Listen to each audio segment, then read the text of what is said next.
Aww. She won't move.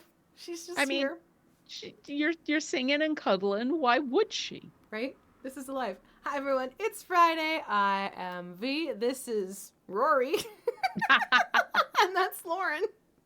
I feel like we have to introduce this little being just because she's like right here and like clearly she's hunkered. She's like, I'm good. I'm Yep. good. Thanks. Yep. Yeah, see? Your I'm trying to cats move her. are She's our like, nope. perennial third person on the stream. It's great. Yeah, we just don't have the room for the third window, and I don't have the capacity to do a third camera. Oh my god. But can you imagine? That's a lot. It is. That I get one of those collar cameras where we get like the cat cam Oh, view. That would be jeez. freaking hysterical. Yeah, no, not with this one. There's been a couple of those videos I've come across one of the various feeds that I have that are outdoor cats and Oh yeah. the shenanigans that they get up Yep. to. And And it's do. yeah, Yes, it's yeah. hysterical. Speaking of shenanigans, we're gonna pick back up with our Cyclops. I've named this fellow Shrek. Shrek is not going to remain the color green Shrek by the time we are done today. The point of this particular mini, this is the D&D Nolzur's Marvelous Miniatures Cyclops from WizKids.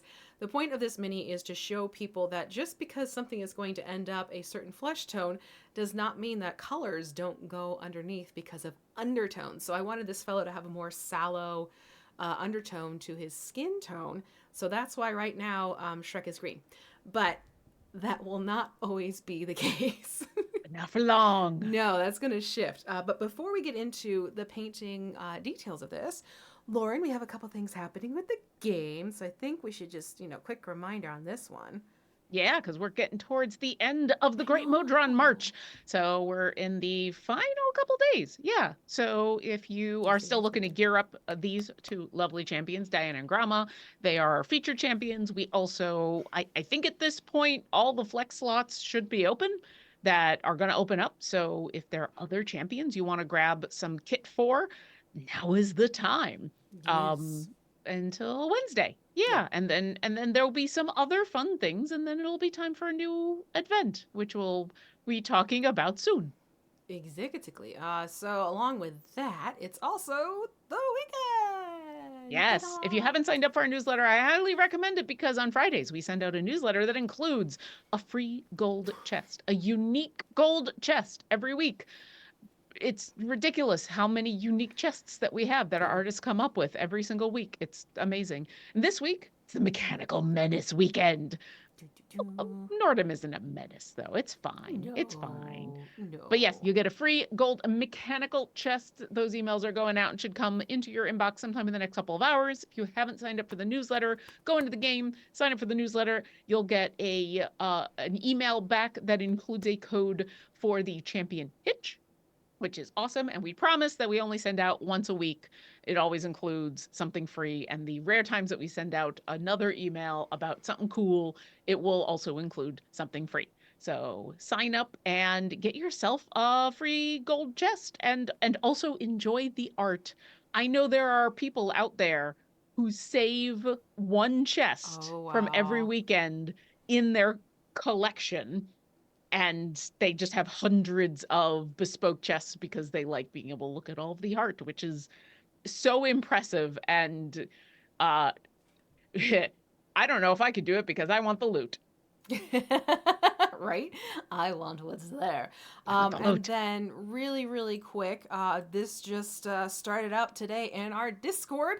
We have the More Mimics giveaway in May. So this, I know, right? So we're pairing up. I mean, it's better than doing the other face that's there. True. True. We need Gene Simmons for that one. But we're pairing with Neverwinter yet again for a really fun giveaway that is going on until May 22nd at 10 a.m. Pacific. So jump into our Discord and check out our giveaway channel, and you can enter to win a classic familiar pack from us, and then a Cunning Mimic companion from Neverwinter, a platform of your choice for us. And then for Neverwinter, I believe it's PlayStation, Steam, or Epic, I believe. All the details can be found in our Discord. That's exactly. Discord.gg/idlechampions. I've been looking at two different things today, and my brain just goes, yeah, that copy's gone. Sorry. Nope. It's okay. Yeah. It's okay. But definitely make sure to enter to win, because you can't win it unless you enter. And Yeah. it's going to be 5 lucky winners this time.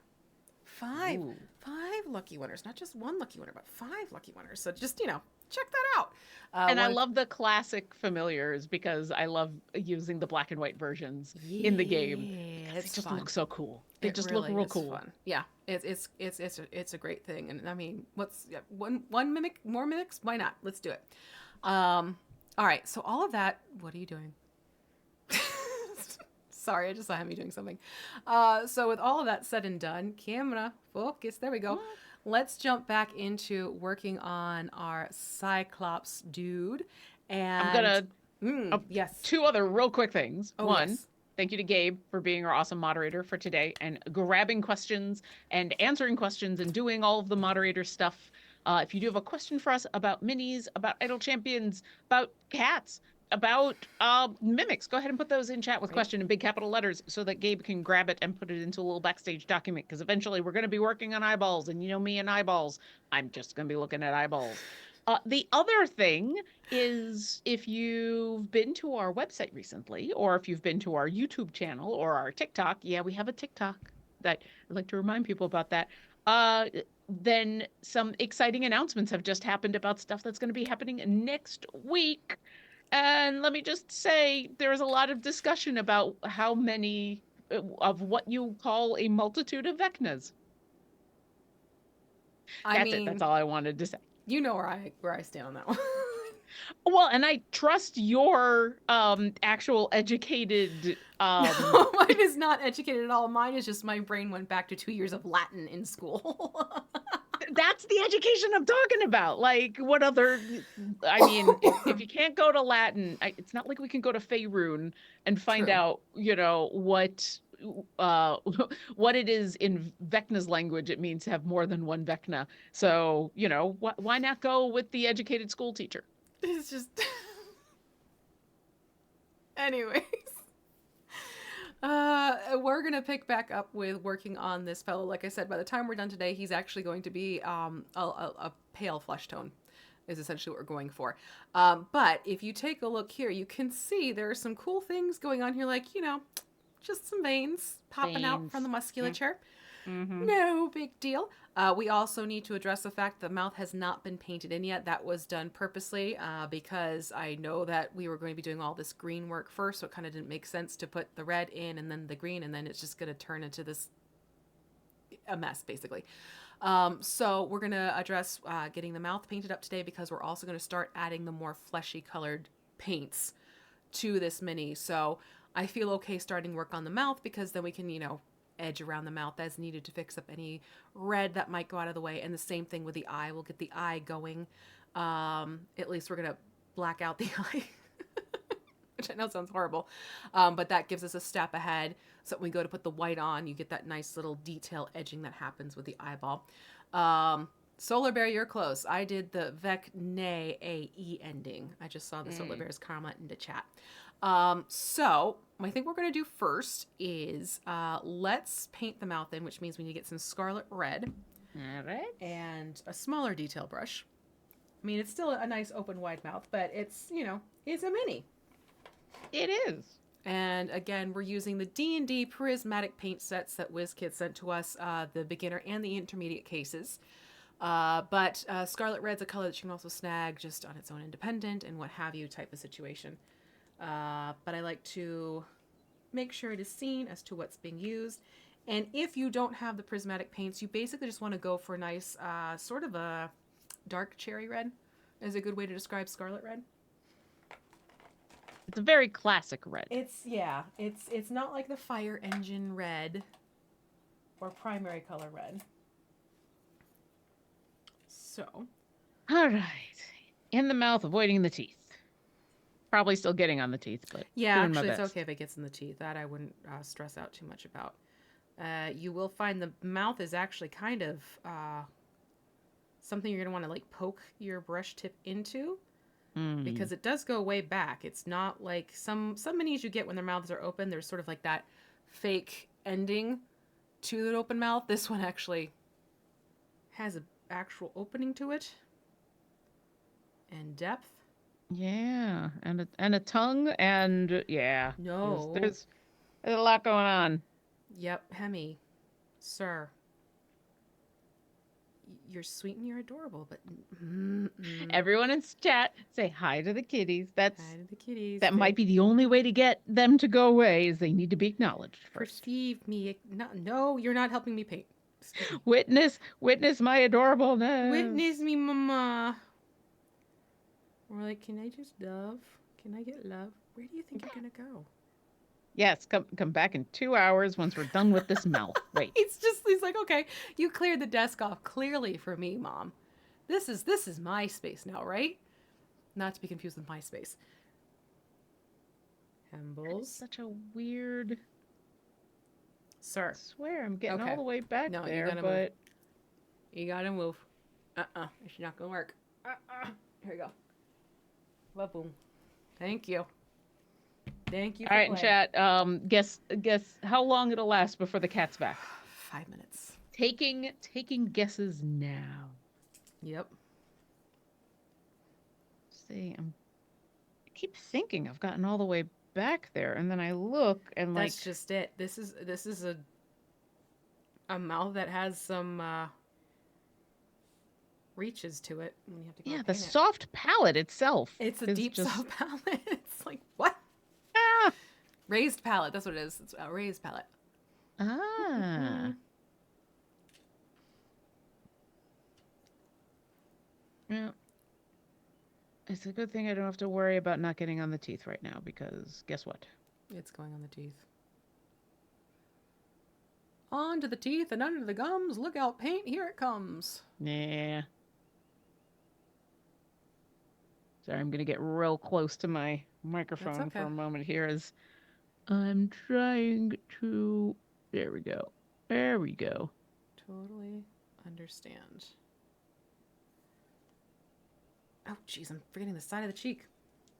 Like, oh, I got everything. And I look, nope, there's the cheek. Yep. Meanwhile, I just got on the outside of the cheek. That's not well, but that's also why we're doing this now, because the flesh color is coming into play, so. Yeah. But also, let's just not have a big splotch of red like someone went playing in their mom's lipstick. We don't need that. Maybe that's what this whole pose is about. But Mom, he's trying to justify his actions. This mini does look fearsome. And I'm not saying that Cyclops are not fearsome, but the image that we have down there from the official art aren't what you. They look so sad. They look like a little scared. Yeah. Like there's something about the brow and the way, like they look like they're like giant spider has arrived and they're. Oh. I don't know why. So there you go. Cyclops are just misunderstood. Mm-hmm. Misunderstood monsters. Absolutely. That's all they are. That's just what it be for them. Okay, and then the next thing we want to do, because obviously this is still drying, we're going to take our black and just paint the eyeball black. Now this is just a first step. We are going to end up getting other colors over it, but we'll put white back onto this towards the end. I just want to get the black going now. So it has plenty of time to dry. Yeah, plus it's a lot easier to fix if your white goes over a little bit than it is if the black goes over a little bit into the flesh tone after what we're going to be doing. So. And we did get a very pertinent question from the Solar Bear who wants to know, as the paint dries, how do you stop it from collecting cat hair? Dumb luck. I'm not even kidding. Like, I am very lucky that there is not oftentimes that cat hair gets stuck on these minis, especially when they are up close and personal. Yeah. I think a lot of it also has to do because of the style fur my cats have individually, that it helps. Hemingway's is very fine, so it tends to not collect. It tends to kind of float away in the air. Which is a problem for other reasons, but not for your my minis. Keyboard tends to attract the cat hair. That's the funny thing. My keyboard will be covered with cat hair. Rory's hair is very dense but thin. So her hair, like, I can just pick up and move away easily. So their hairstyle, their hair type, fur type is not a challenge. So if I don't look out and the piece of cat hair gets on their fur, or on the mini, I just can quickly pull it away. But it's a rarity for me. It's literally, it's just luck. Yep. Okay. And I'm gonna me, go to a different detail bar. I don't have a cat. Meow. Well, I mean, I've got plushy kitty. I've got plushy displacer beast kitty, but That's a good not kitty. but displacer beast kitty stays over there Yeah. because they know better. They know. That or they're just really good about moving back and forth quickly. Maybe both. Yeah. So fast I can't even see them. Exactly. They can't be perceived. Bitwise Bite Foolish says, if we assume that Vecna is one of those words that doesn't change in the plural, we could call a group of them a hand. Oh my. I like that. Yeah. I like that a lot. Oh, a vision of Vecna. What if it was a vision of Vecna? Ooh. Sorry, that was someone said hand. I went to, but what about the eye? What do eyes do? See vision. I think it probably depends on how much you want to make fun of Vecna. If you want, if you're being cheeky, it's a hand of Vecna. And if you're being more serious, it's a vision of Vecna. Vision of Vecna. Or maybe you're one of those Vecna cultists, and then it's a vision of Vecna. Oh. This has taken on a very interesting look now with the eye blacked out. It's a demonic Cyclops. Ah. I don't want to mess with him. He went from being sad to being enraged. Yeah. The mini has a bit more of the angry face than the art does. Yeah, for sure. Okay, so What's with next? that, now we're gonna go over, and you're gonna want a small dry brush for this. We're gonna go over and get the elf skin tone. And if I keep saying elfic flesh, I know there's another paint called elfic flesh from Vallejo. This is just my brain. Elf something. It's used to saying elfic flesh. But yeah, we're using elf skin tone for this one. All right. So what we're going to do is we're going to start dry brushing this onto the skin areas of the Cyclops. This is going to start bringing in this, particular peachy, pinkish skin tone. And then we're going to, once that dries, put a glaze of the same over the mini's skin area, and that's going to start evening everything out, but also give you skin that has a lot more depth to it as a result, and have that undertone that all this green is there for. All right. And this is a true dry brushing or more like an overbrush? No, this is true dry brushing. You don't want to overbrush this. All right. We want to build up and highlight those areas. And then while this is drying, we're going to have fun. We're going to start painting the veins on. Ooh. Or detailing the brains, I should say. The veins. I mean, this is a creature that probably thinks with their muscles, so maybe it is all about the brains and the veins, fall mainly in the plains. Oh my god, we went there. I did. Yep. I did. Yep. You know what? Thing. You give me a chance to quote a musical, and I'm gonna. The Rain in Spain. I was obsessed with that movie as a kid. Oh my god. Heartbroken when I found out that, not necessarily all the actors and actresses were truly the ones singing. Yeah. When I got older, but still love that movie. Yeah. Although they do a pretty good job of lip syncing along. So. Well, it was Audrey Hepburn actually sang, and then they had someone come in and dub over her. Oh yeah. I remember hearing about that. Yeah. And she found out at the premiere, no one bothered to be like, "Hey, Hepburn, guess what?" No one wanted to be the person who let her know. No one wanted to have to deal with that because you know what? That sucks. It does. Anyways, My Roman Empire is old classic movies. Yep. Well, and we also grew up in the age where the weekends would show a lot of stuff on TV over and over and over and over again. So yeah, there's stuff in the popular zeitgeist of those of us who grew up in the 80s and 90s that's like, why do you know this so well? Well, because every Sunday, Saturday Bridge Over the River Kwai was playing on TBS. Right. And so that's just the movie that we watched for 4 months in a row on a Sunday. Yep. And then the fun of when you actually get like the video cassette. Yes, I said video cassette. Of those movies, and you watched it on your VCR, and you realized just how much some movies were cut. Mm. Yep. That was always an experience. Like, wait a minute, what's this? What? Yeah. Okay, so if the camera behaves, come on, here, focus. There we go. This kind of shows you how the one leg looks dry brushed next to the one that isn't dry brushed yet.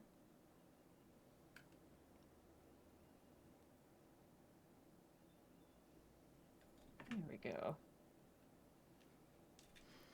Yeah. Bridge over the River Kwai.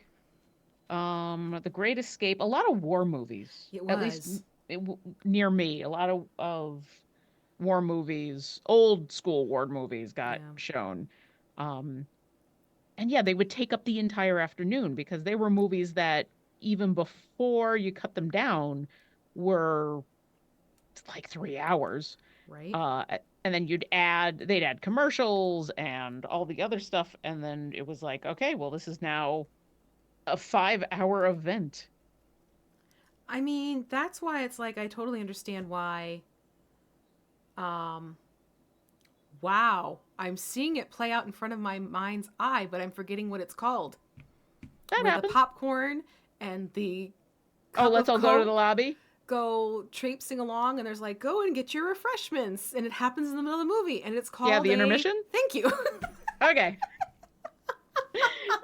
I wasn't sure if you were just talking about the song, the "Let's all go to the No, lobby" well, that's that just it. one, Like or I had it in my head and everything, but I was like, what is this word called? Intermissions. yeah, When movies had intermissions, is like part of the experience, and so yeah, you would have like these epically long movies because they knew, oh well, there's going to be an intermission in the middle of the movie.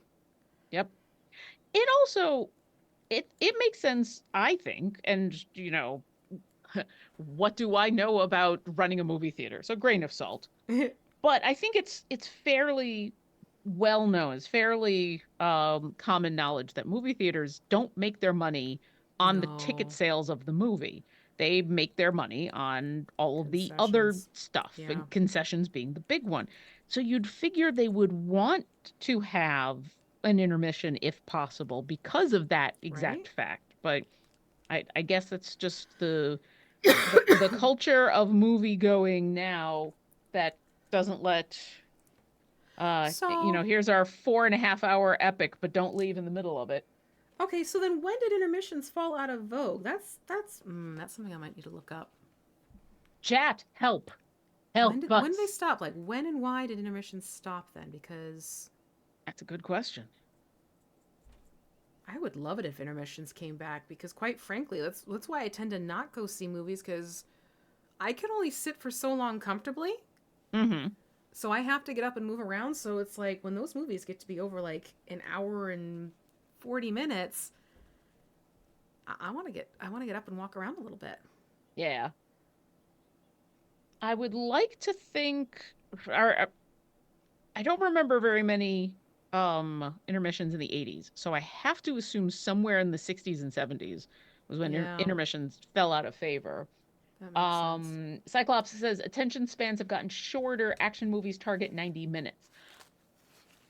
Once again, grain of salt.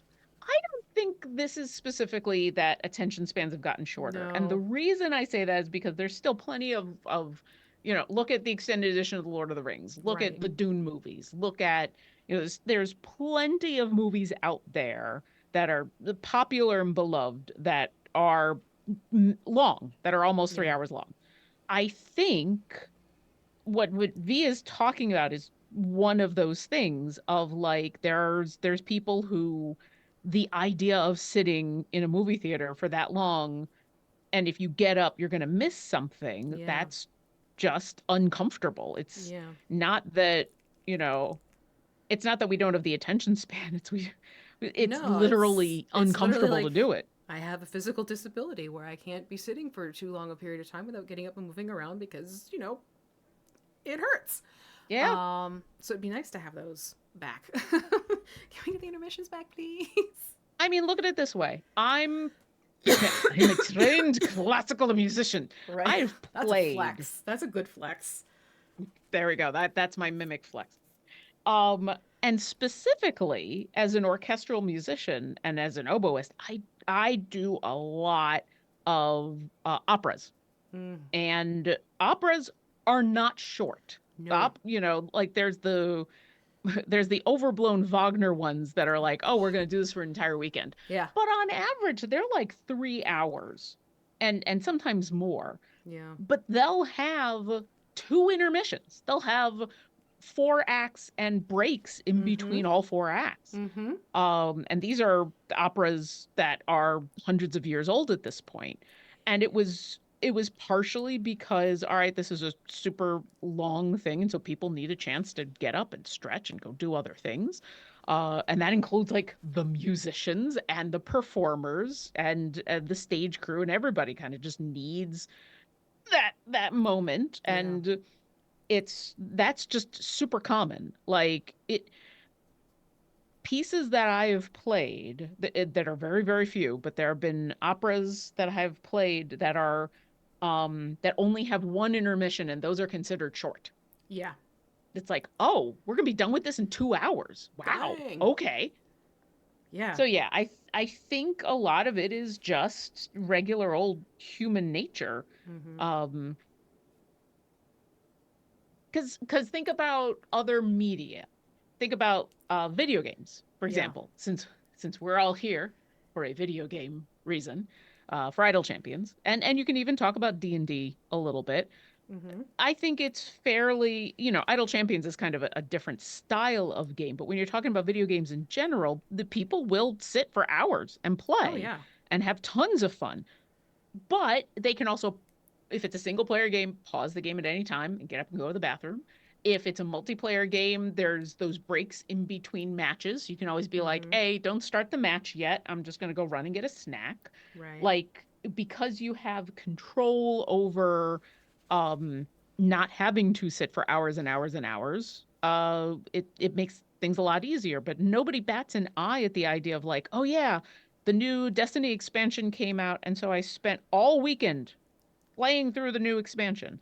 Um, the Elden Ring's got a DLC coming up, and there are going to be people who Mm-hmm. just are going to love to spend hours going through that DLC. And it's not that they have a short attention span, it's that they have they have a normal bladder, Right. to put it, you know, we're not even talking about people who have disabilities or other issues and reasons they would want to get up. Just everybody's got to eventually stretch them. That's why you see so many streamers who have The emotes breaks. Yeah. or stuff, and where it's a reminder to stretch, it's a reminder to drink water. Here, I'll do both right now. Da da. Uh, I mean, literally, we're not going away, but we do have, just in case we need it. Spoiler alert, heads up, we're gonna be back in just a second. We got one too. Yep, yep. And Cyclops, it is a good point that opera is not exactly thriving despite population being orders of magnitude larger. The problems that classical music in general is having with getting a new audience, I I can tell you as a trained classical musician who's been doing this for over 30 years. That has nothing to do with the length of the shows. There are other factors involved, Yep. some of which are under our control, like um, actually having a diverse selection of players and music, actually doing a better job of reaching out to communities that are not just old people, um, having being willing to do a much larger variety of music in general, not just classical music. Like, look at Baldur's Gate 3 just recently Mm-hmm. did this. They put on a concert of all the music from Baldur's Gate, a live one with the full orchestra and a bunch of the cast and everything. That was not a short concert, and that hall was No, packed. it was. And that's all classical music. It's written by a modern composer, you know. Marketing can fix opera. Honestly, yes.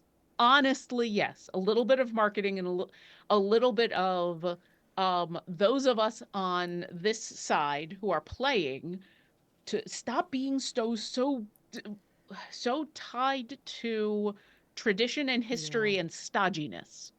Um, for example, there's an orchestra that I play with that the um, regularly has very good audience attendance, and not just a bunch of old people, retirees, families, and all sorts of people who come. And there's a bunch of reasons why, but one of the main ones that I've heard people say that also what I have witnessed myself is the very simple fact that they can show up in jeans and a t-shirt, and if they clap at the wrong time, totally okay. So, Mm. like, there's this history in classical music. If you're playing a symphony and it's a four movement symphony, there's a break between each of the movements.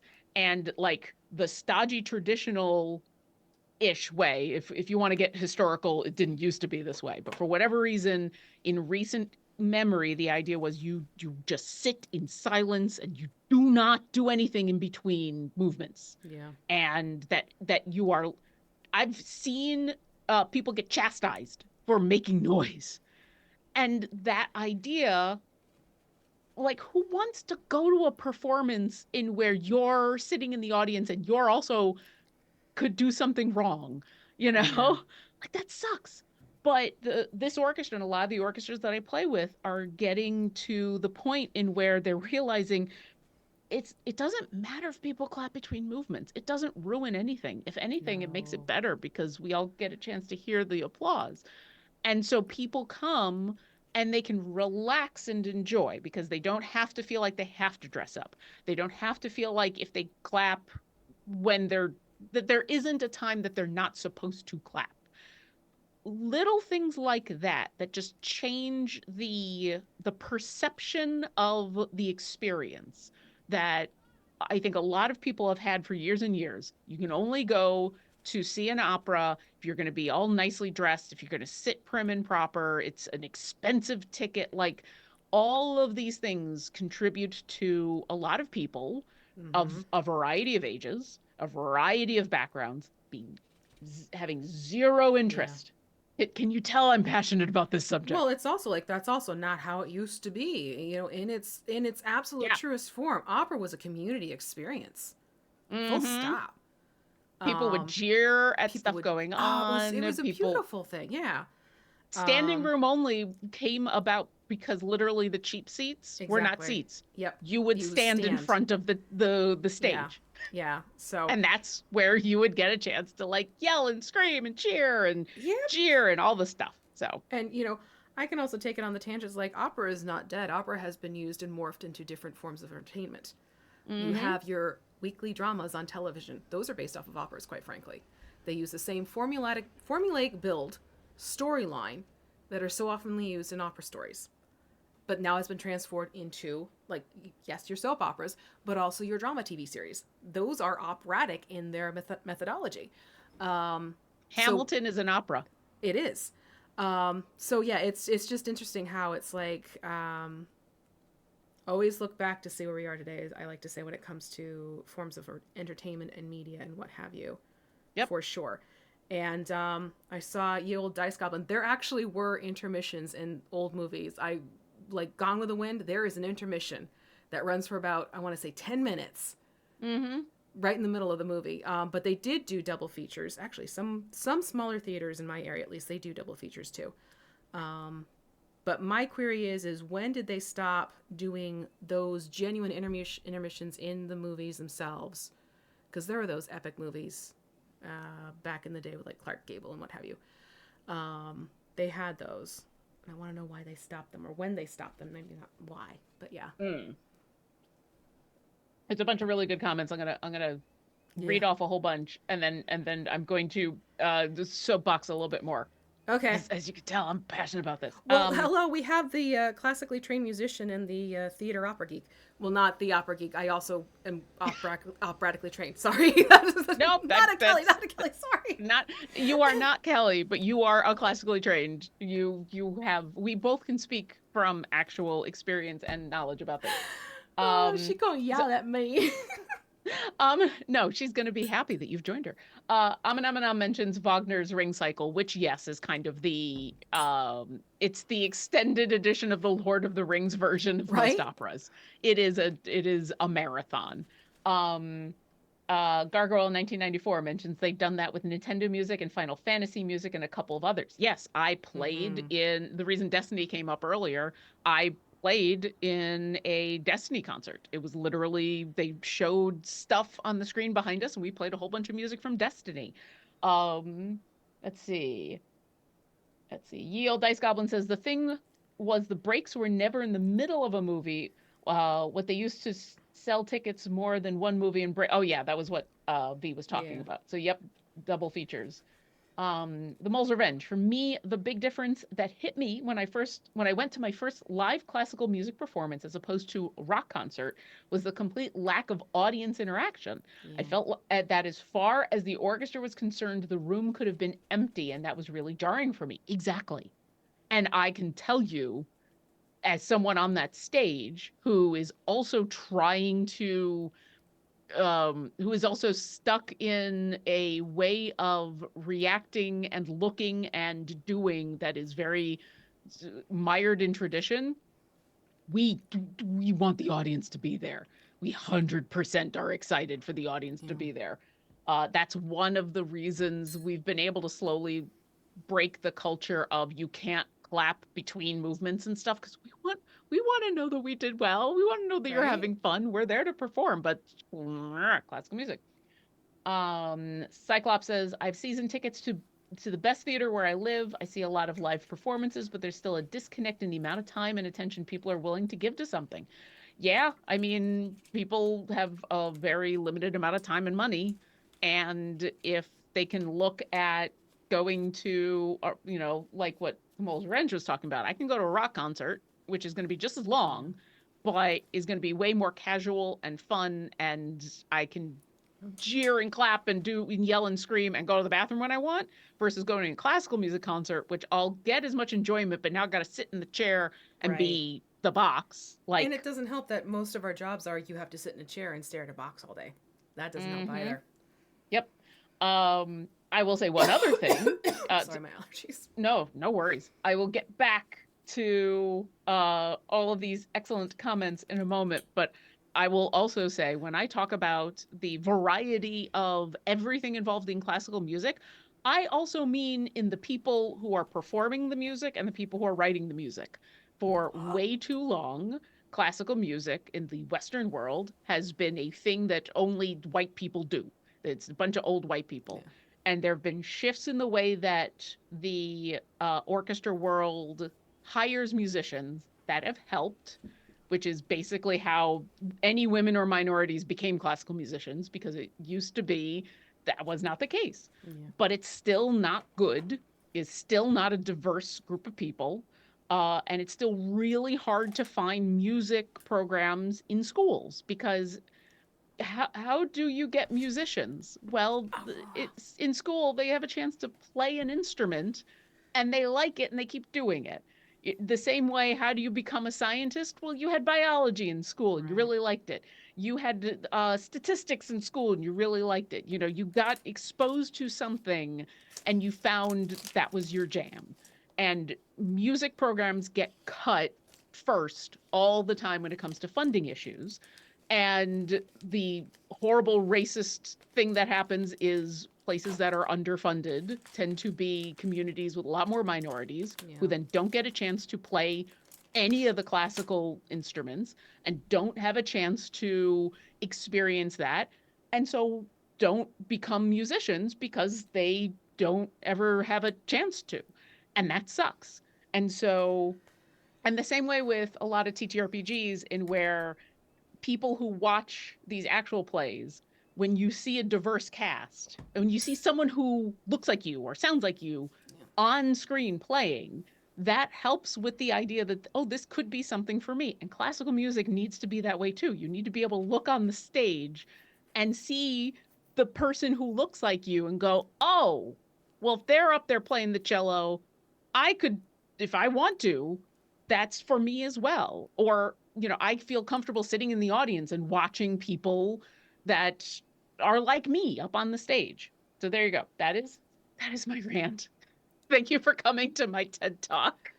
I'm I know here for it. nobody in the chat was like, let's set Lauren off so she goes off on the chat. But yeah, this has been literally 30 years of my life Yeah. has been fighting for, against, and all the problems. And so now let's talk about Displacer Beast. Now we're gonna put veins on this. Well, we're gonna enhance the veins. No, trust me. I have a very similar soapbox anyway, so I get where you're coming from. Um, the arts are But for important. now, Displacer Beast. Yeah, that's all I'm gonna say. The arts are important for human beings, just as an entity. Yes. So Displacer Beast. What we're gonna do is we're gonna take a very fine. Oh, the jersey just came out. Sorry for speed talking right there. We're gonna take Displacer Beast and we're gonna take a very fine detail brush. I'm actually using Vallejo's number 30. It's an itty bitty detail brush, the smallest detail brush you have possible. And what we're gonna do, we're gonna take Displacer Beast and we're just going to run it along where we find some of these vein lines. Okay. And it's kind of like dry brushing again, but with the side of your detail brush, because we're not going to go for a full thick layer. We just want to start getting the hints of this color on there, because as we start putting the glaze over, that will then, kind of do the fun thing, how you can see someone's veins peeking through their skin type of thing. All right. Now, is this also, so you said we're kind of like dry brushing with the side of this brush. Yeah. It is still, we're in the dry brushing mode. We're not in like, we're not, in fact, I'm going to pull some of that color off on my hand because I don't want it full throttle. And then I'm literally just going to sit this mini so that the side of my brush is just going to dance along that texture of the vein on the arm. Okay. Okay. Like, I'm not saying go through and paint because the vein is definitely, it's a 3D texture on this mini. I'm not saying let's paint the vein entirely and treat it almost like it was like a vine.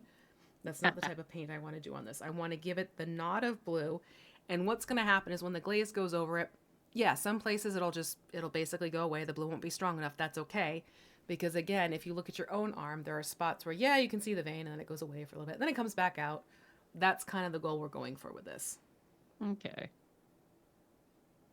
Oh, there's a lot of little veins on the hand too, so. And you don't have to go ham with this. Like, there's definitely this one on the arm I want to bring out.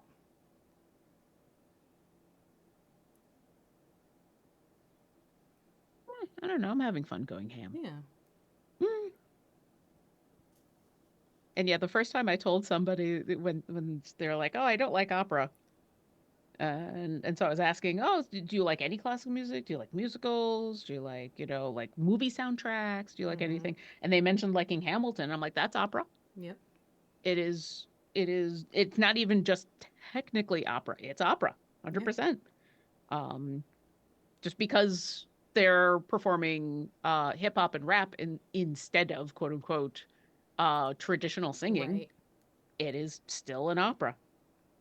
It is 100% conveying all of the story through music. Heck, it even taps into Greek chorus. You want to go old school. Hamilton is so good. It is. I was so excited by the way that they showed, that they filmed and showed that off on Disney Plus. I thought it was so good. It was exactly what I want out of every single performance, is the Hamilton treatment, because that was brilliant. That was exactly the way that that was as close as you could get to being in the theater watching it live. Yeah. And in a couple of ways, it was better because you got close-ups of stuff and you got to see details, and so like, I would love to see that being done with more musicals, to be honest, for accessibility purposes, quite frankly. Absolutely. Let it do its run. Yeah. and then, film these awesome people doing their thing, and now they get residuals and other people get to see uh the original cast. And Mm-hmm. once again, I have thoughts. Thoughts and opinions about stuff and things. Mm-hmm. I follow. I fully follow.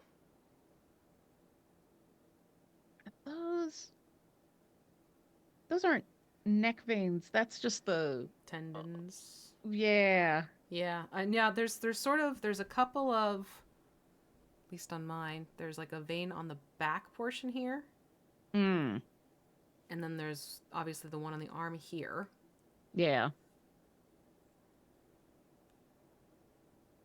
Yeah, the one on the back that you showed off isn't as prominent on mine, but Yeah, I'm glad that you grabbed it. and then it's The really Mole's like the Revenge hands and wants the to arm. know what, if Mm, anything, is the difference between opera and musical, or is it just marketing?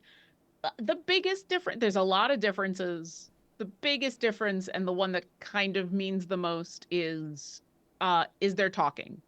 Is everything done with music, or is there talking? If there's talking, it's a musical. yep. If there's not, it's an opera.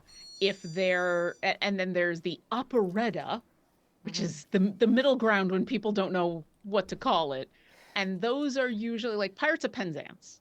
If you've seen that or heard that, that is an operetta. And the reason is because 99% of it is sung. And then there is like every once in a while a sentence in between Mm, songs.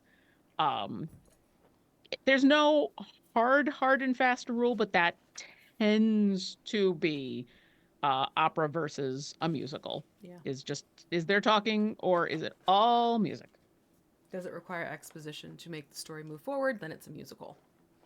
If you can have the Yeah. story progress simply through the music, it's an opera. That's. I had a Yeah. conductor who was very adamant about that. And once again, it's good to have those distinctions, but Mm-hmm. is that incredibly important? No, not really. No, No. I mean it's it's akin to what's different from hard rock and soft rock. Like they all Mm, stem from a similar origin, quite frankly. It's just the nuances and the characteristics that sort of hone in that particular category. Um, yeah. is what happens with that all. All Do do right. do. How you doing? I think if I do any more, I'm just gonna be painting, so I think I'm done. Okay, so then let's go back to elf skin tone. Telling you this name, my brain's like, nope, gonna call it the other thing. Um, now we're gonna take that, thin this out with water so we have a nice glaze, and we're gonna start painting over all of this skin Okay. and giving it a more cohesive look. Remember, a glaze is a little bit thicker than a wash. Okay, so I will show you the consistency I am shooting for on my end. I'm gonna grab a fairly large brush.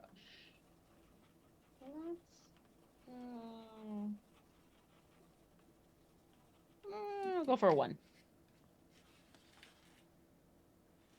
Yes, Void Void TV TV. says if you Yeah, have a very vivid imagination, you could listen to the Hamilton soundtrack and picture the entire story beginning to end. I have done Yeah. that personally. Oh yeah. Yep. Um,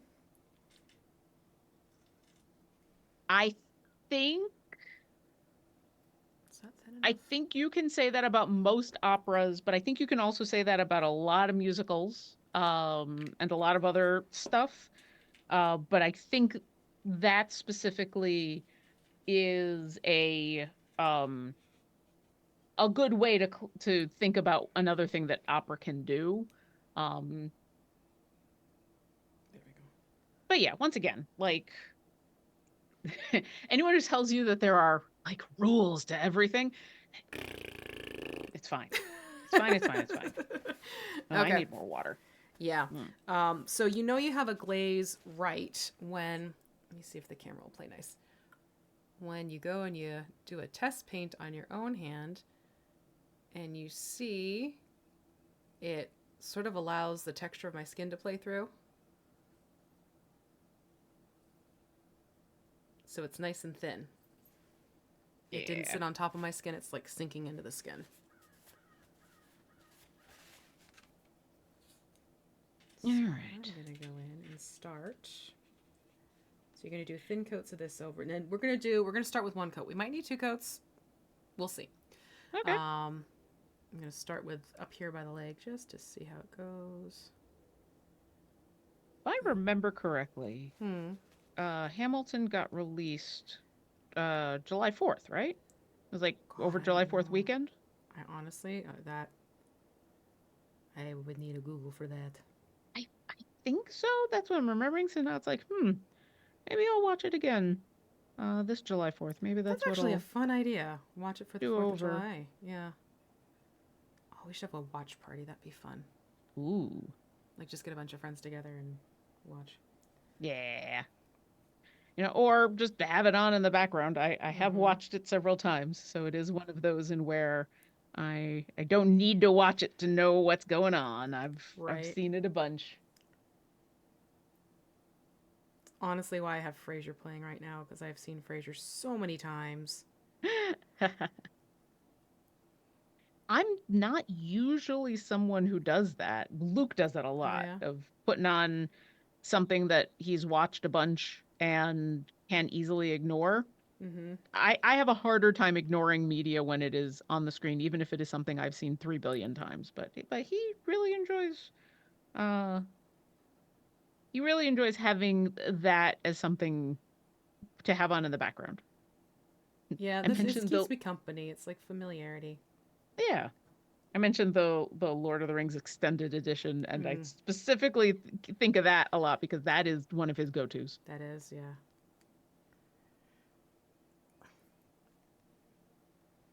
Okay, so here is one leg that now has the glaze on it. One You can see how we now have that flesh tone, leg. but well, as soon as this dries, you'll see it better. You can see there is that olive undertone now playing through the skin, Yeah. which is what we were going for. And now leg two. Yes.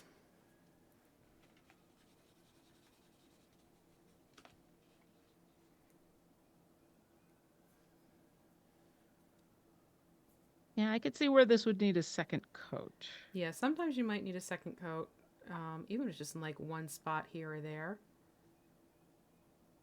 A lot of it depends on how you layered the previous colors. So Yeah. it's totally okay if you need to go back and do another coat layer. Oh, hold on. Yeah, we'll I see. I see forgot a something. couple places on the leg as even as it's drying right now that I'm like, I need to go back and just Yeah, add a little bit more. just a little bit. Yeah.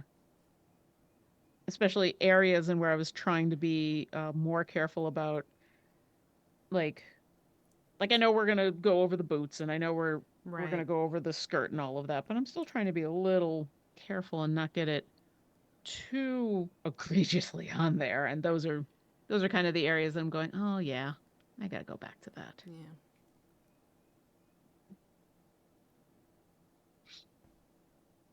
Hmm. Void TV says apparently there's going to be another extended edition with even more footage. My partner wants me to watch it with him. I feel like it will take all day to watch.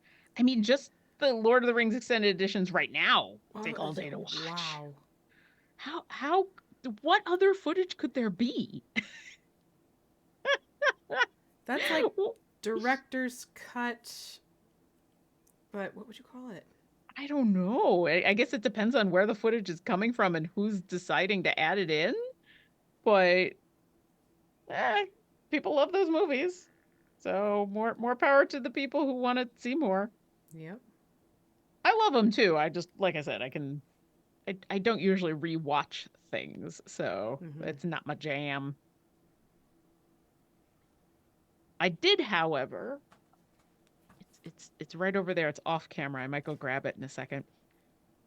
When Return of the King came out, there were a bunch of theaters all around the country that did the marathon Oh yeah. that that day, that morning, they played the Lord of the Rings and the Two Towers back to back Yep. extended editions, uh, starting them so that by the time it was done, it was midnight, and so the Return of the King came out. Yep. And I remember so that. watched all three. And that's another one where I ended up leaving in the middle of it to go get food. Oh God. I was there with some friends and we were like, we need food that isn't just pizza. Yeah. That's we got to go get food. Um the uh it was a lot of fun. I enjoyed it. It was a marathon. It was a Mm-hmm. long, and by the end of the Return of the King, we were all exhausted. Oh, I'm But it was sure. super fun. And I did it just because I thought it was going to be fun to do with my friends. But apparently, it was also a thing in where they only did it for like 100 theaters or something like that. Not every Yeah. theater did it, and so we were one of those 100. And so, as part of the package deal of getting the tickets and the all day thing and everything, they gave everybody a uh, it's a the little piece of it's a little statue essentially that houses 3 frames of film, Oh, and cool. it's one frame from each of the 3 movies. um Oh, that's awesome. and so everybody just got a piece of film from each of the 3 movies. And as soon as I'm done with this hand, I'll go grab it because that's That is cool. I've had that for forever and it makes me happy. All right, give me give me 10 seconds. Go. Do do do do do do. We timer. 8, 7, 6, I 5. immediately was like, where can I put this that doesn't involve paint? Where Yeah, I that's a need good to put question. this down. All right, let's put the paintbrush there. So let's do this the right. It's not going to show up real well on this camera, but Oh, so that's so it's basically cool. two-sided, and so each of these are a piece of film. Mm-hmm. Um, and it says Lord of the Rings. It's got the like the symbols for everything. It's all carved real cool. This is just plastic, but it looks real nice. So the fellowship, I have a oh, I got a Hugo Weaving. Nice. Two towers. Who's in my two towers? Two towers is Aragorn walking somewhere. And Return of the King is that's Pippin looking at the armor laid out on the bed. Cool. Looking despondent. Oh. So yeah, that was a lot of fun. I don't See. know if I could do it again. It was a lot, but it was fun. And going with friends and being okay with leaving. I mean, this kind of goes back to our conversation from earlier. Right. Being okay with leaving to go take a break, even though the movies were still going on, helped a lot. Oh, I'm sure.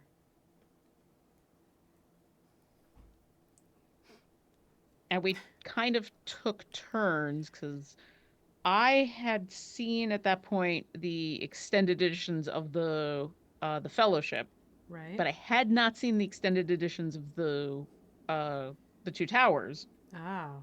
So my friends were able to help me make sure that because the Two Towers was when it's like, okay, we need to go get food. That's not pizza. Right. But because they had seen it, they were able to say, okay, wait another like 10-15 minutes because there's going to be something coming up that wasn't in the original that's in the extended cut. So that helped a lot Gotcha. too. Gotcha. Friends are good for stuff like that. Yeah. And there were people there who all dressed up, Oh, and that's it was just, fun. yeah, it was a fun atmosphere for sure. And there was there's a lot of crying at the end, and Aw. there was cheering, even with the first 2 movies where it was obvious that yes, we had all seen those first 2 movies, so there wasn't like there was a surprise, Right. except for the little bits of the extended edition that some of us hadn't seen. Mm-hmm. But yeah, people were cheering and crying and screaming and yelling, and It was a lot of fun. That is cool. That is really cool. Aminam says they put a marathon of Star Wars on for the 20th anniversary of Episode 1, starting on May 3rd, over to May the 4th, 20 hours just for the three trilogies. Oh, Boy, wow. that's an impressive amount of Star Wars. That really is. Uh, oh, Snapdad says did a marathon of extended cuts followed all the listed Hobbit meals and used British Isle foods. Fun but intense, lot of cooking. That's kind of cool that you paired it Yeah. with food, you know. Um, the Mole's Revenge says our local RPG slash LARP club rented a hall and took along our own screen and uh and did a Lord of the Rings marathon for ourselves with half of us in costume. That's fun. That is neat. Oh, that is a super cool way of that's like what I got to do, except, you know, all friends all the time, everywhere. Um, Caleb Marin says we had the Lord of the Rings glasses that had the light up bottom. We had all of them too. Not sure if we still have those from 2020, the 2020 fire. I hope we do. Glasses that light up from the bottom also sounds real That cool. does sound neat, yeah. I didn't know that those existed.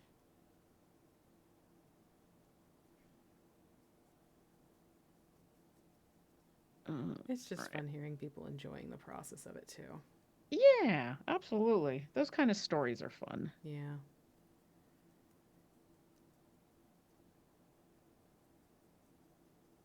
Now, Hmm? the hammer, it's going to just have a little bit of That's okay. It's okay. flesh. I mean, Sorry, hammer. I tried my best. if it's being used in combat, it is. That's true. That's true. That's how it happened. That's how we got there. Well, you gotta have a Hugo Weaving. Yeah.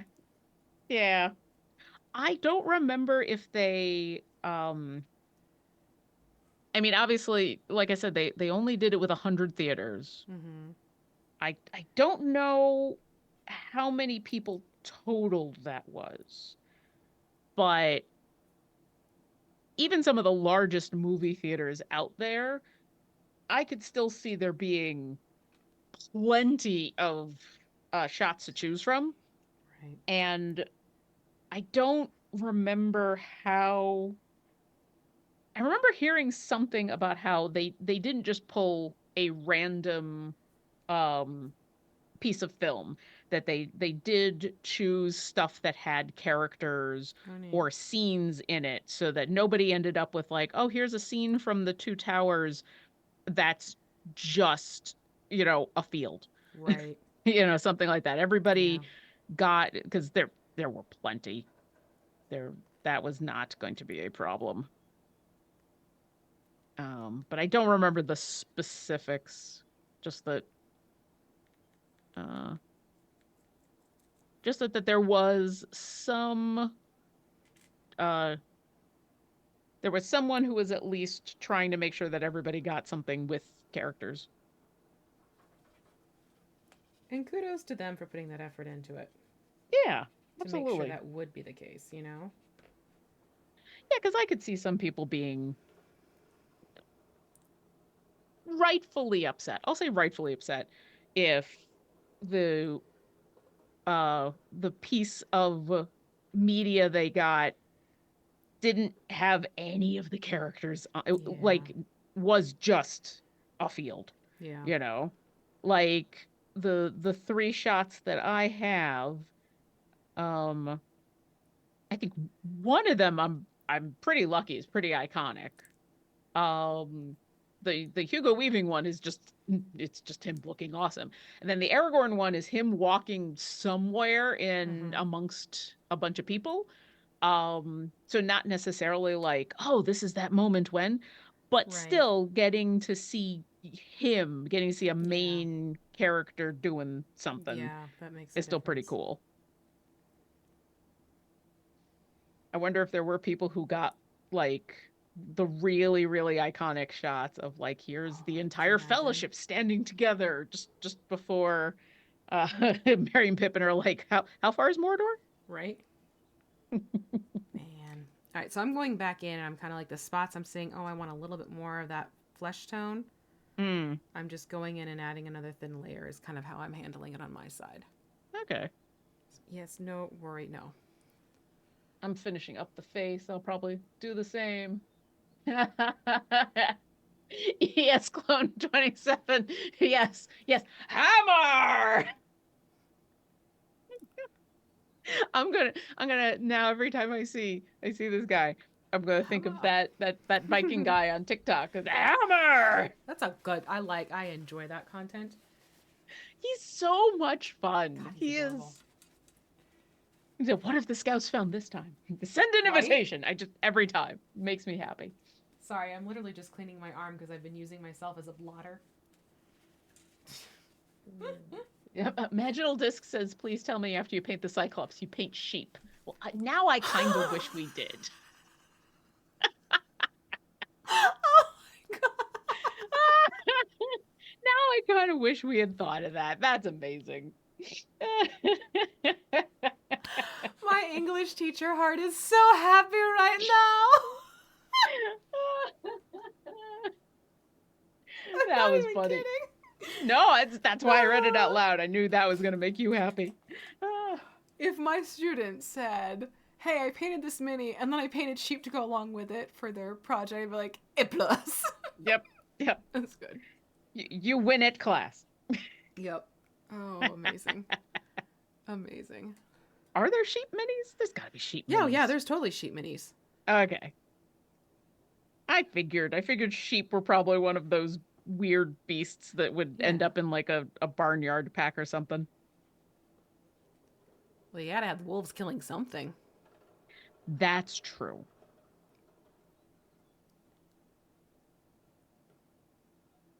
Mm. Hey, sheepy, sheepy. Yeah, I'm just fixing a leg here. Totally fair. I knew I was going to have to come back to this leg. And that's just it. Like, it's going to be, you get your first layer on, and there's going to be some parts where you don't really need to go back, and there'll be other parts you're like, I want to have just a little bit more of this color to intensify it. Well, I'm trying to keep in mind the whole idea of like the green should be an undertone. Right. I Not a shouldn't. feature. Yeah, if I see obvious green, I should Yep. probably Exactly. put a little bit more on. Yep. Now, we are going to do a sepia wash over this. So that will also help sort of counter what's going on with all of the green. Yeah.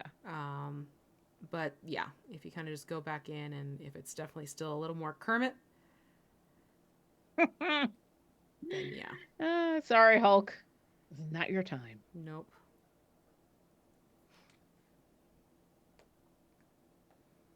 Let's see. Not green anymore. Yeah, I'm getting there. Yeah.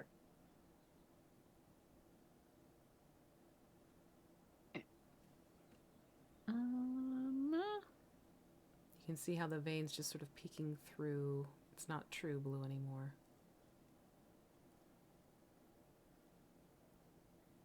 Oh, imaginal disc. Yeah, that's...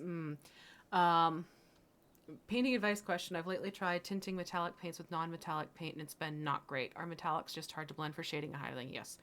Absolutely. Metallics get to be kind of funny when it comes to mixing them with other colors. You can do it, but depending on what you're trying to preserve and what you're trying to enhance, it doesn't always work well. That's why it's good to get a metallic medium, which kind of looks like a pearlized paint, but you can add it to non-metallic colors to make them metallic in appearance. Some of them tend to lighten the color, however, so that's something you have to play around with. Like, you might have to do the color you want it to be and add in a couple of drops of like a darker tone or what have you, if you want to keep it from lightening up too much. But mixing metallics with non-metallics, it can be, because you're playing around not just with the pigments themselves, but also the flecks of, the shimmery stuff that can affect the blending and the balance of colors. So, yeah. Yeah, metallic medium contains the mica flex, basically the metallic entity that Don't we gets mixed have? into paints. We do, and that was I was just gonna say the Yeah. I want to say the intermediate kit has the metallic bottle. But yeah, there's a few mini companies who sell like, hey, mix this in, it's a metal paint now. So yeah, Yeah, we've used that before. It's very, very cool. it's fun. It really is fun. I like the shimmer that it adds to Absolutely. stuff. I couldn't remember if we actually had it out here now, but I don't think No, that we was one of the ones used we pulled. it. We've used it a couple times. I know we had it on hand just in case for the flail snail. Ah, yeah, yeah, yeah. Didn't need it, but had it. No. Had it at the ready. At the ready. All right, I think I'm God. getting pretty close here. Same. I'm liking how this is coming out. And again, we are going to do not a sepia, a number wash on this, brown wash. For those playing the not Vallejo wash paint game.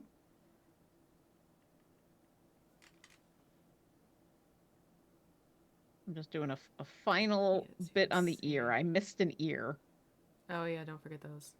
Don't don't know how I missed an ear, but the whole ear is So the just funny thing is my camera is like, yes, it is this color, and it is blotting out the nuances that are happening right now. So this is yeah. something I'll take a picture of to show you how it looks like to the naked eye, because my camera's like, let's just make it peach. Yeah.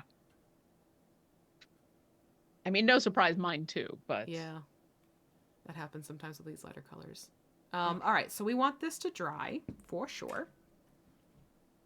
Oh, I missed a spot now I'm looking at the face a little bit closer. a magical disc goes on. I was trying to tint a metallic darker and lighter, so I had a shadow base color highlight, and the results are way off. Oh, okay, okay. If you're doing something where you're trying to do shadows and that type of thing with anything that's metallic, you're better off doing, like, say we're working with a silver. You are better off painting that object, whatever it is, like a dark gray, and then going in and highlighting with the metallic. Okay? That will give you a better effect than trying to do highlights and lowlights with metallics themselves. Definitely would try that approach instead. Because remember, with metal objects, they aren't shiny. Yes, they are shiny all the way around, but not at all times because of lighting. Okay? So a metallic object will have a gleam over here, but a shadow over here, and the shadow over there won't have that sparkle shine to it, which is why it's okay to go in and use a flat paint and then go in and use your metallics for your highlights, for your dry brushing, and everything like that. It'll still translate to the eye as metallic, but it won't give you that muddying effect that can happen when you play around with metallics that way. So hopefully that helps you. Okay, so They say noted thanks, so I okay, added the thumbs up, but yeah. we have to get a clip of that because that was like This is all of us.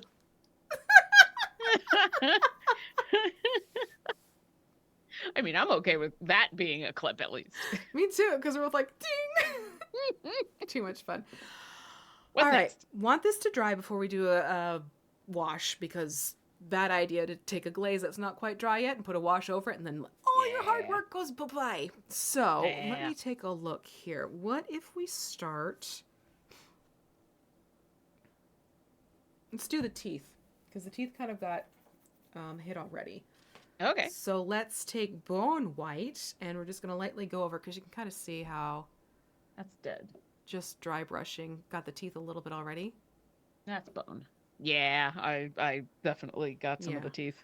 Now what's interesting is the tongue's fine with that little bit of the elf flesh. What is it called? Elf. What are you called? Get back here. Elf flesh tone. Elf skin tone. Elf skin tone. See? It's something.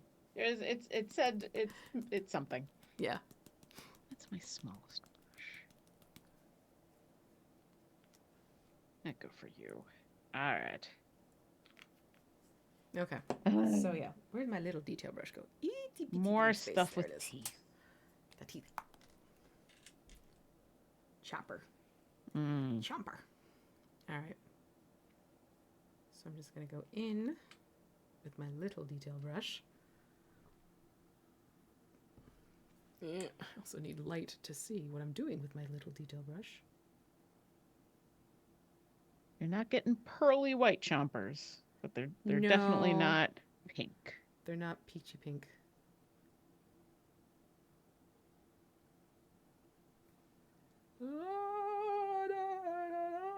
Yep. This is one of those moments. It's not eyes, but teeth.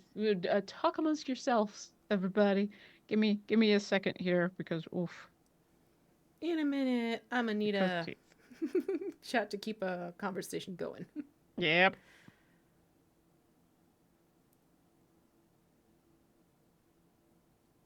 Okay. And just keep in mind there are top and bottom teeth going on here. Yeah, but the bottoms are just like a center bottom, right? Am I seeing that right? Hold on. There you go. Okay. There's I like must be seeing that wrong. Oh. little row of bottom teeth.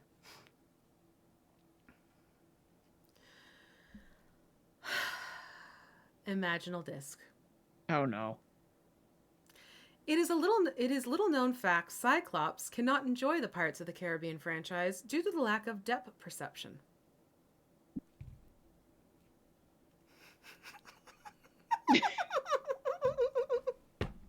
Listen, it's Friday. Be gentle. Okay. Oh, why you gotta Lord. be so punny, huh? Come on.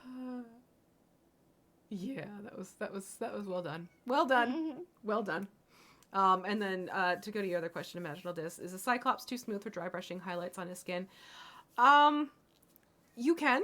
You absolutely can if you want to just do like the layering up of standard flesh. But like I said before, the whole purpose of this was to show how you can put undertone into it. So really, it kind of helps to put the highlighting underneath the glaze. So it'll still play through and you have your lowlights and your highlights going on with this skin tone, which again, I'm going to take a picture of this so people can actually see it because my camera's like orange. I wonder, can I play around with my camera settings? 1 moment, please. Get Yeah, back because here. your camera at least has the correct focus. Yeah. Mine, Oh, if it's that might not be. this and a face, my camera doesn't want to focus on it. That's what it's doing. Oh, yeah, there we go. It's getting really happy with the fact that there is something of a warmer color on the screen, and it just went hyperactive on my white balance. That'll do it. Well, it probably doesn't see too many beings in front of it that are Right. green. So of the wide variety of colors that humans are, green is usually not one of them. So I could see it latching on to the peach, the pink That's in some way and be like, that's an actual yeah. Yeah. That is literally what it just did. Because I know I didn't have it set at that number for white balance, so the camera just went like zoom on me. Yeah. Oh no, the single eye doesn't throw off the focus. Because look, it's like, hey, look at this guy right here. Okay. Let me hit the OK button on that. So we have those teethers done now. Yay. What we can do now is we can go back into the eyeball and take dead white and get the eyeball going. All right, dead white. Here we go, folks. It's eyeball time. Yeah. Focus. Okay, come here. Where'd my tiny little brush go? There you are. Itty bitty living space. And again, the whole thing with putting the black in the eyeball first was to help give the eyeball some depth.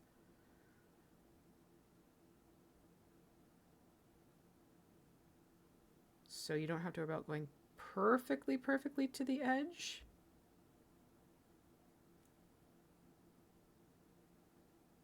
Because it'll keep that eyeball sort of... It'll make your eye pop. How's that? Like, I'm going to sound like a YouTube beauty video for a second. It'll make your eye pop. I mean, I guess the best way to say it is there's a lot of crossover, right? Like, yeah, there is. When it comes to face painting stuff, yeah. Yeah, the techniques and the a lot of the the tools. A lot of it is. Yeah, like the whole thing with contouring your face with makeup can be translated to working on miniature faces to enhance them more, quite frankly. So if you really want to up your face painting on minis, watch makeup tutorials with contouring. I'm not even kidding. Because they break down the structure of the face and what needs to be receded with contour, what needs to be brought forward with highlights, and then what needs to be, warmed up with blushes and where to place it all, etc.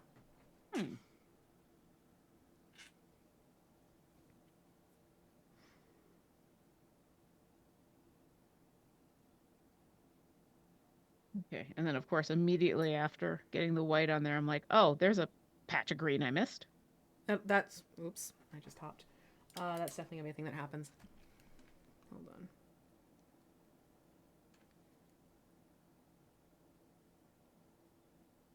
Oh, good, caught it in time. Now he's looking at you, kid. Hee hee hee hee. Yeah, there we go. Okay, all right. Yeah. Easier eye than some of the ones that we've done. Yeah, for but sure. it's got the wrinkling around it, which makes it a little trickier too. So let me see. Oh, that's right. We have the dead white out now. Yes, we do. So take that and just do like a light dry brush with your detail brush across the teeth. Ah.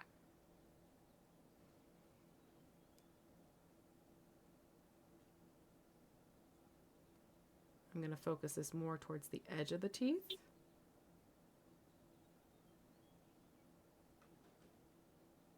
Okay, teeth. Open wide. Ah! We've already done a lot with teeth. Mm-hmm. Let's do a little bit more.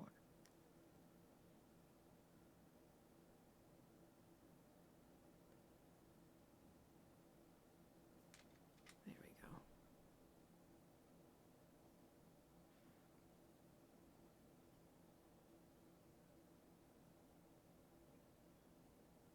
Come on, camera. I know you can focus on that. The sneer on this guy's face makes it so that some of the teeth are just like in there. Mm-hmm. And it's cool, but it's also a little hard to get back there. Oh, the camera's trying so hard.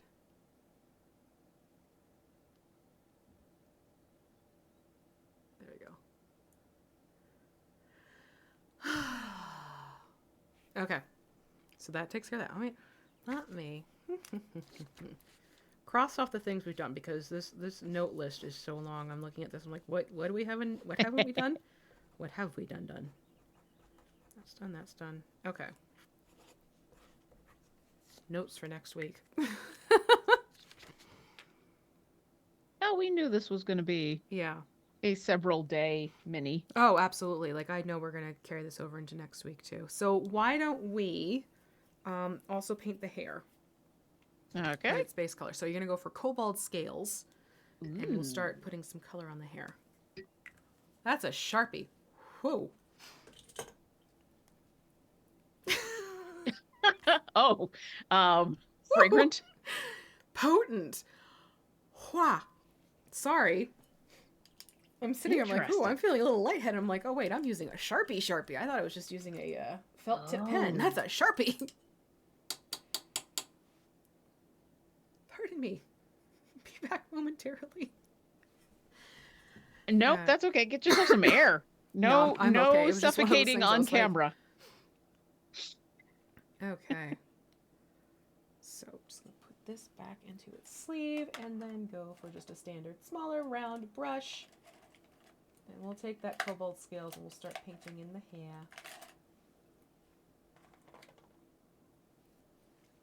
That we go for a nice red hairish type of effect. Yeah.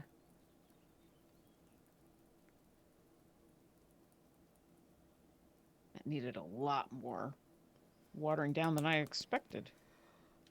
The cobalt scales? Yeah, it came out a lot thicker than I Really? was expecting. Yeah. Mine's like super liquidy. I thought mine usually was too, and I gave it a good shake. So I don't think it was that Hmm. I just didn't shake it enough. I think Just happens it just sometimes. came out thick. Ah, Yeah. well. Or maybe it's gotten enough air built up in the bottle from having been used that it's starting to thicken the paint. That can happen sometimes. Oh, okay. Yeah, That might be it. that can be a thing to do.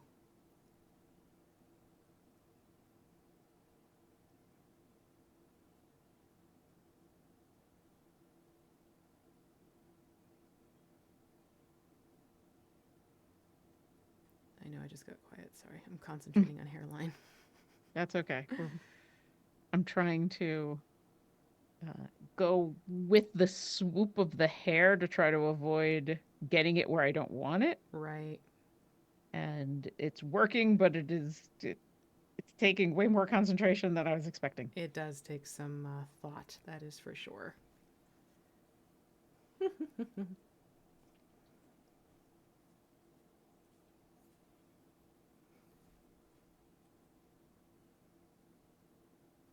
Ah. Imaginal Disc says, I live in hope that one day paint bottles are sold so that once they have been sufficiently shaken, they make a pleasant ding noise, like a Samsung microwave. Until then, we just have to guess. Yeah. Until then, you just got to have fun shaking it. Like there are paint bottle shakers out there now. Painting Pirate has one. I saw the one he has at PAX Unplugged last year. And they're very cool. And don't get me wrong. And part of me would love to get one. Um, but there's Not cheap. also, it's not that they're not cheap. It's also one of those things where I'd worry it I'd be mesmerized by it and like overuse it, you know? Like a lava lamp. Yeah. I mean, that's fair. That's a fair thing to be worried about. Because there was a distinct moment where I'm watching his paint bottle shake and I started zoning out and I'm just like, that's neat. And I just went, meow. Get it as a paint shaker and also a meditation aid. It's like a Zen device, exactly. It's a meditative device. It probably also makes a very It makes like pleasing, a humming, yeah, buzzy sound type of thing. So yeah, I just like totally. becomes the new thing that you put on at night to sleep to. It's like instead of I mean, I sleep with a rain fan every night. or, yep. I And need now that white it's noise. the sound of the shaker. It's more like a knee. Ooh, no, hem, sir. Get down. Get. Thank you. Thank you for listening. Yeah, just this once, mother, but I will be back. Right? It's like, oh, fine. Oh, fine. I'll get it down.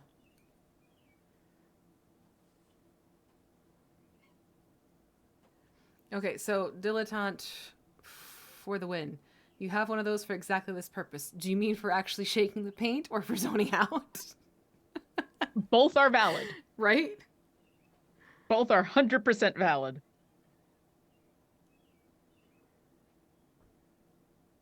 There is a very happy bird outside right now. I don't know if it's the microphone's picking it up, but it is just. I don't hear it, but I'm glad they're I think happy. it's a robin. Yeah, I think that's a robin. They're just singing about the world and what they saw today. We've had the ducks are back in town, and so they have been coming to visit on a regular basis. And In your backyard? well, in the back part of our Okay. apartment of the apartment complex, but yes, um, like with many of the other creatures and critters in this area, Luke has enamored them with food. I was wondering. Yeah, See, so my they've brain was going like, the ducks are back. I'm like, ducks are in your backyard now? Because I know yep. like the crows and the squirrels and. Are there chipmunks too? Not that I've Okay. seen.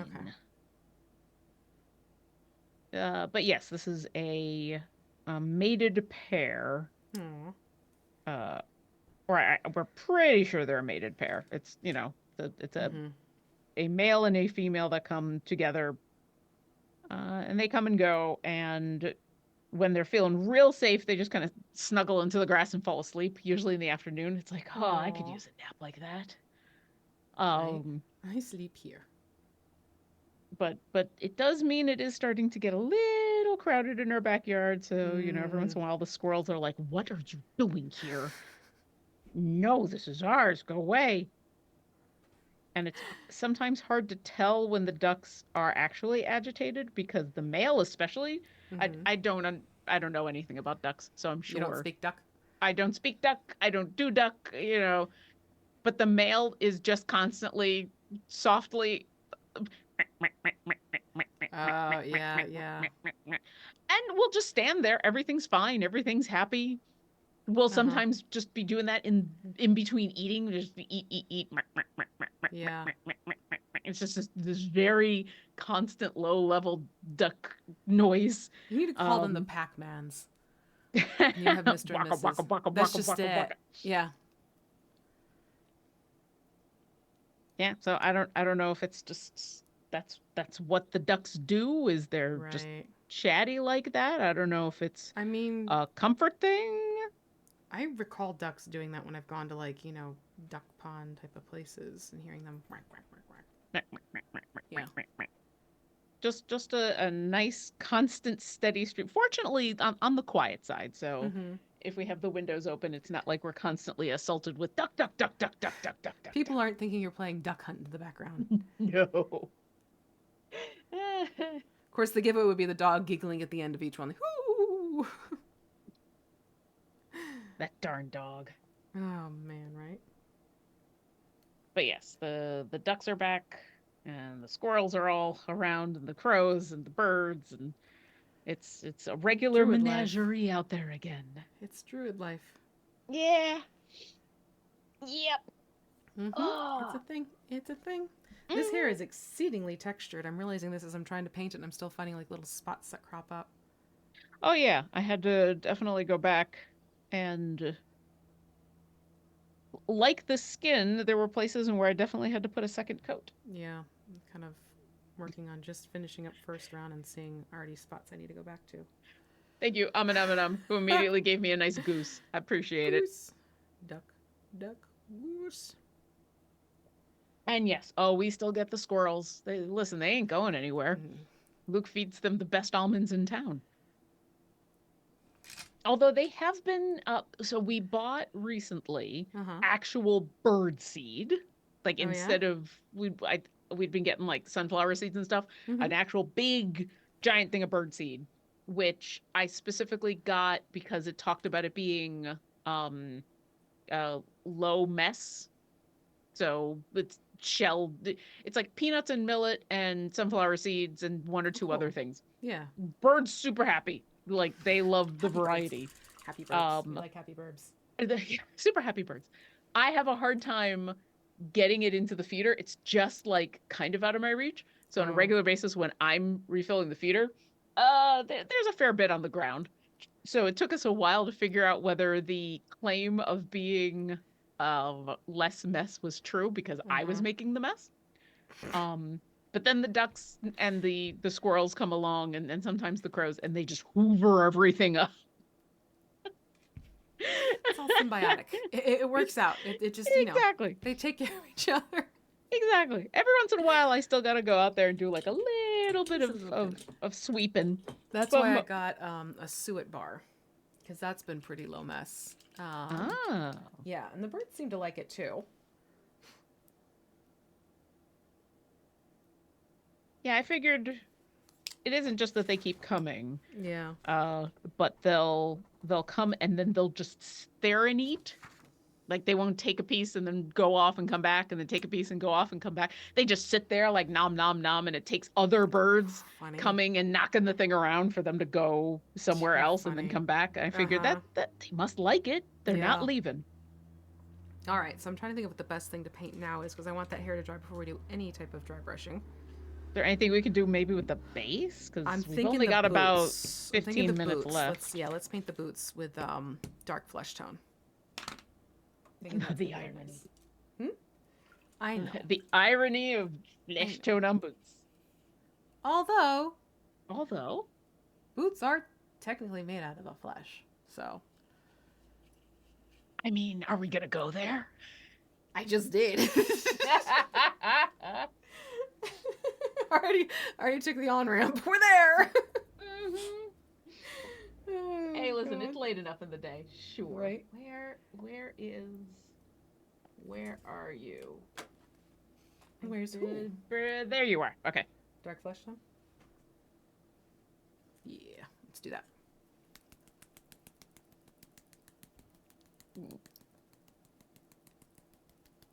Oh yeah, Amanda this says I strongly recommend you never be mean to the crows. No, Absolutely. don't. Yeah, we know.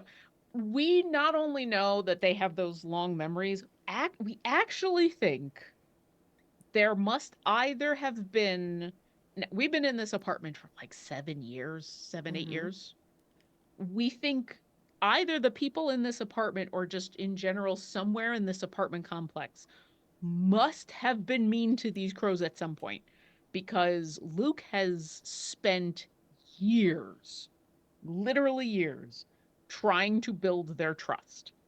And they'll come up and they're at the point in where they'll follow him on walks. And if he throws almonds to them, they'll run towards the almonds. Like at first Mm-hmm. they would run away, and now Mm-hmm. they'll actually run towards, and they'll get pretty close. But after years and years and years and years, they still won't let Luke get within about 5 feet. Aw. Um, yeah, they're real flighty. And it's not just like one or two, it's the whole murder. So we think either they must have had a bad experience with Yeah. uh the people who lived in this apartment before us, and so they recognize that he's not the same person, but it's the same place. And Right. so they're cautious. Yeah. Or they've just had other bad experiences in this apartment complex that we can't control. We don't know because Yeah. for as much as we know that they remember when they've been slighted, Oh. they also we know remember when they've been treated nicely Yeah. and they're friendly but still very cautious even after all these years. So we'll just keep being nice to them. I mean, It's all you can do. exactly. So I'm gonna try and not paint these ropes too much if I can help it. Okay. If some gets on, it's still okay. It's just FYI, that's what I'm doing on my side. Yeah, will be easier to avoid as Yeah. much. Whoop. I'm also comfortable doing the boots right now because since this is just straight up a dark flesh tone, nothing really funky happening with it. If we have to stop mid boot or whatever, we can just finish it up next week. I beg your pardon. I don't know why mid boot made me laugh, but it did. Oh, everybody say hi to the kitty. Hemingway just made a disappointed sound as I took him off my desk yet again. I Oh, was like, oh. listen, kitty. Well, he wanted to sit on the keyboard, and I really don't want to see what happens if he sits on the keyboard again. 12 more minutes. Right? 12 more minutes and then it'll be your time. 12 more minutes, and then Mom! Well, it's also like, Mom, I'm hungry. Mom, Mom, Mom. I require sustenance. You've starved them so. Every day I starve them between the hours of 9 and 4. How dare. Right? How dare you not have a constant stream of treats at the ready? I mean, I have an automatic feeder for their dry food, which is nice to have, I will say.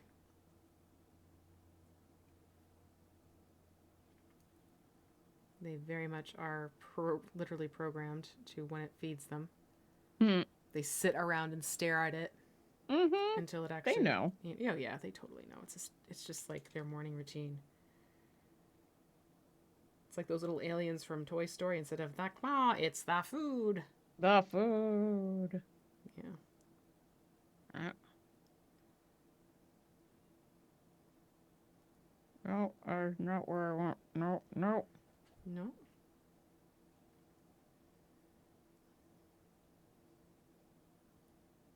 Mm-mm. These boots have an interesting sculpt to them. Hmm.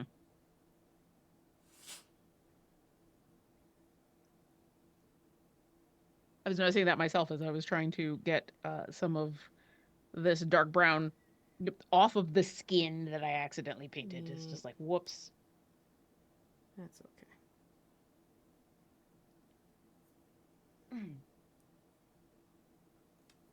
Because there's like bits of boot that pokes out of the top of the rope on one of these, so I'm trying to get Yep. those. That's where I accidentally got skin, is trying to. Yeah. At least on mine, it's popping out of both sides, although one is One's definitely more more. prominent, yeah. Yeah. But his, at least on mine, his right leg has a, looks like a rope right around the top, except for like in one spot. Yeah.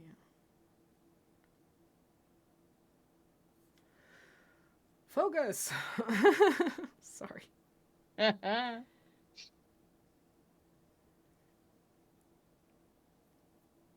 Okay, yeah, that's definitely all rope. Rope, rope, rope, rope, rope. Rope, rope, rope, rope. Really?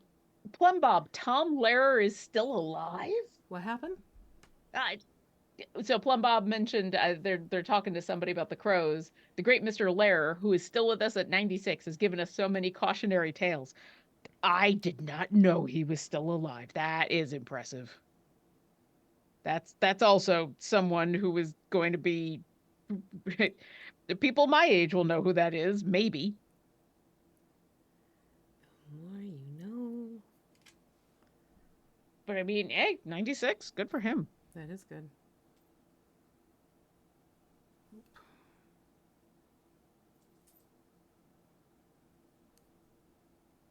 Almost.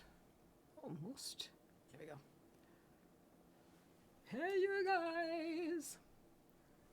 Hey, das Boot. Mm-hmm. One Das Boot. One das Boot, two das Boot. What, Aurora? She's yelling at me. Mm-hmm. She knows. She Mm-hmm. knows we're in the final 7 minutes of the show. Right? And is like, it is time, mother. Mother. The fooding must be happening. Stop playing with Das Boot and come play with me. Actually, I'm gonna mute really quick on the stream. Mm. You'll still hear me, Lauren, and you're gonna start laughing when you hear what I say, but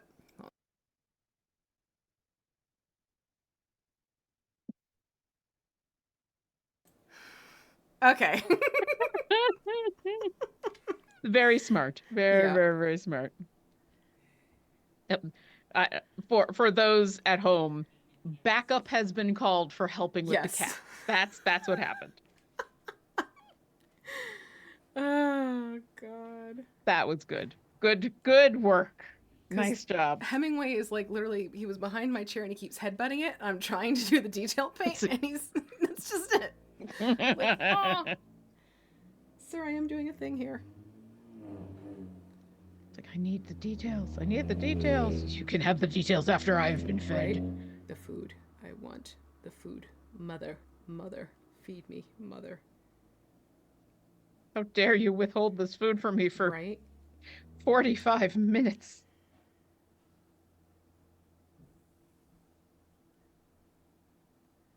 It's just so funny how they're like, it's close enough, feed me. Mm-hmm. Although my stomach is starting to rumble a little bit, so I kind of get it. I get it, but it's also one of those things that's like, I have tried in the past just to feed them when they're hungry. And the problem is that time starts to slip earlier and earlier and earlier into the day. Mm-hmm. So it's just like, no, you actually need a genuine food time. And then daylight savings time comes and messes everything up. Not with an for automatic everything. feeder. I just let the timer do its thing. That way it just keeps it consistent for them. Oh, okay, that's nice. Yeah. I don't bother changing the clock on that, so. That is a nice assistant in that respect. Ooh. Is that rope? That is, I think, rope. Yeah, that's rope. Okay. That is not, though. Yeah, the top of this one boot is definitely The crisscross one? a. Yep. It's definitely a challenge. Alrighty. I think I got that figured out. I hope. Well, if not, we'll be back next week. Exactly. And we'll do some cleanup. Yeah. Yeah, because we're getting to that point where, see, this is why I'm glad we did the boots, because it's going to be very easy just to go right back to dark flesh tone and keep finishing these up. Yeah. Because we are getting to that point, I believe, right? Yeah, because we've got community Q&A coming on do. after us. After us. Speaking of changing times around. Okay. Yeah, just making things more interesting for everybody. Exactly. All right, so I'm gonna set this down. Set this down. I'm done for now. Yeah.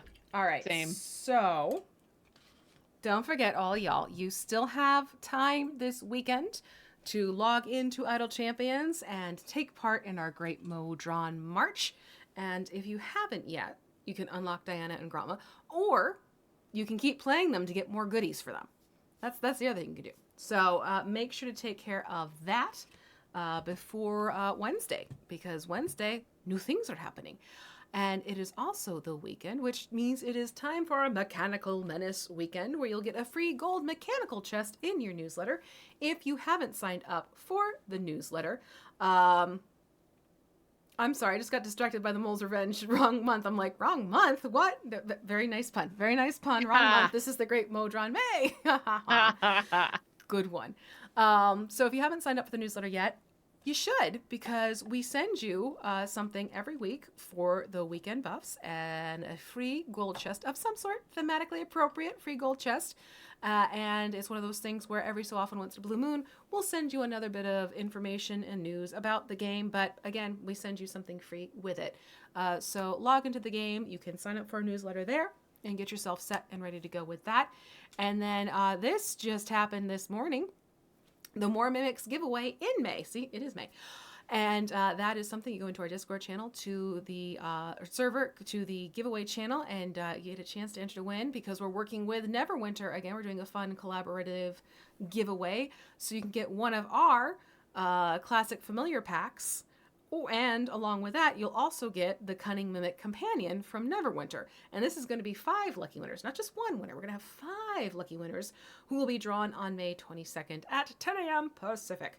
So check that one out if you haven't already. And then if you haven't had a chance to look at our blog yet, I think you should, because there's some cool things happening right now. With a villain whose name begins with a V, not me. Not Boronika, no. Not Boronika. We're talking about Vecna. And it's going to be a lot of Vecnas, actually. So yeah, definitely check out that blog post. It has all the information on what to expect and what's going to be happening next Wednesday. Some pretty cool stuff there. And yeah, stick around. It is Community Q&A after us. Which my brain goes, no, it's not. I'm like, yes, trust me, brain, we're good. Yes, it is. Yep. And oh no, fusion villain, Vecnika. Vecnika. Well, that's a crossover we need now. Yes, we absolutely. We kind of dabble that with, Aslan. Just saying. Ooh. Anyways. Thank you, everyone, for hanging out with us. We're going to work on completing this Cyclops dude next week, and we'll tell you what we're going to be working on after that. And, oh yeah, really quick, don't forget, in our Discord for Paint and Slay, there is a special link for our summer project that we're going to be working on, the adult silver dragon from WizKids, okay? Yes. So this is something where I am saying this ahead of time, because this is a list that has some very specific paints you're going to need to buy. Now, that link will take you to my Amazon affiliate shop. You do not have to purchase from that. What that does is give you a very handy dandy list of all the paints and products we're going to be using for this summer project. And you can get things like SKU codes and what have you, so you can go to the stores you want to shop at and have all the information literally like in your cell phone, very easy to find. So just FYI, if you want to participate in that, it has everything you need. Okay? So again, go to our Discord, check it out, and all that goodness. And with that, thank you to Gabe for helping us with all the questions. Thank you to chat for our lovely conversation today and for your questions. And we will see you next week. And until then, take care, everyone. Bye-bye. Bye.